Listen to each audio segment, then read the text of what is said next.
पश्चिम में माया के खिलाफ विपक्ष की बड़ी चाल। आरएलडी ने बुना ऐसा जाल कि माया हो जाएंगी बेहाल। चंद्रशेखर के सहारे दलित वोटों का बुन दिया चक्रव्यूह। आरएलडी, सपा और कांग्रेस मिलकर बसपा के खिलाफ फूकेंगी बिगुल। चंद्रशेखर बनेंगे माया के खिलाफ विपक्ष का ब्रह्मास्त्र। 2022 के विधानसभा चुनाव में आरएलडी और सपा का गणित माया ने बिगाड़ा, जिसका फायदा बीजेपी को मिला।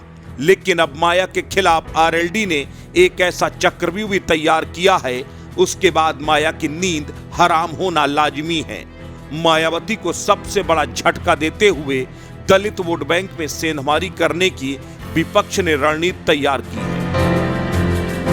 पश्चिम में दलित राजनीति का बड़ा चेहरा बनकर उभरे चंद्रशेखर आजाद उर्फ रावण के सहारे राष्ट्रीय लोकदल अब पश्चिम में दलित वोट बैंक को आरएलडी में समेटने की कोशिश में जुटा है। यही वजह है कि अब राष्ट्रीय लोकदल भीम आर्मी प्रमुख चंद्रशेखर आजाद को अपने साथ अपने गठबंधन में शामिल करने की कोशिश में जुटा है। जयंत चौधरी ने ये कोशिशें तेज कर दी हैं। और तो और चंद्रशेखर आजाद के लिए आरएलडी, सपा और कांग्रेस मिलकर सीट भी तय करने जा रही है। जानकारी के मुताबिक बिजनौर की आरक्षित सीट नगीना से चंद्रशेखर आजाद लोकसभा चुनाव लड़ने की तैयारी कर रहे हैं। इस सीट पर अनुसूचित जाति और मुसलमान की संख्या सबसे ज्यादा है। नगीना की सीट इस वक्त बीएसपी के गिरीश चंद्र के पास है। 2019 में भाजपा के यशवंत सिंह को 1,60,000 से ज्यादा अधिक वोटों से हराकर गिरीश चंद्र ने यह सीट बसपा के खाते में डाली थी। तब बसपा को सपा का समर्थन हासिल था।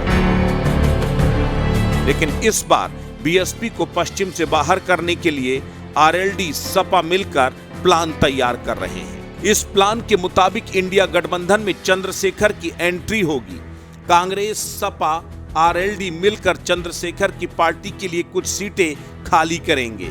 इसमें नगीना की सीट सबसे प्रमुख है, जहां से चंद्रशेखर आजाद खुद चुनाव लड़ने का मन बना रहे हैं। अगर ऐसा हुआ तो जाहिर तौर पर न सिर्फ दलित वोट बैंक चंद्रशेखर आजाद की तरफ शिफ्ट होगा, बल्कि इससे मायावती के मंसूबे भी नाकामयाब होंगे।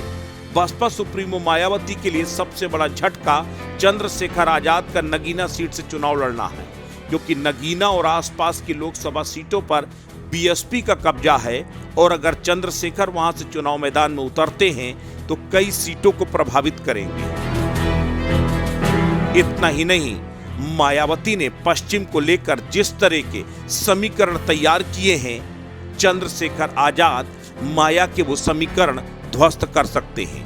और अगर आजाद को सपा और आरएलडी साथ ही कांग्रेस का साथ मिल गया तो न सिर्फ चंद्रशेखर आजाद की पार्टी मजबूत होगी, बल्कि बीएसपी का जनाधार लगातार कमजोर होगा और पहले से ही हाशिए में पहुंच चुकी बीएसपी और रसातल में जाएगी। यही वजह है कि अब मायावती विपक्ष के इस प्लान से बेचैन हो गई है। अस्तित्व न्यूज यूपी के लिए ब्यूरो रिपोर्ट।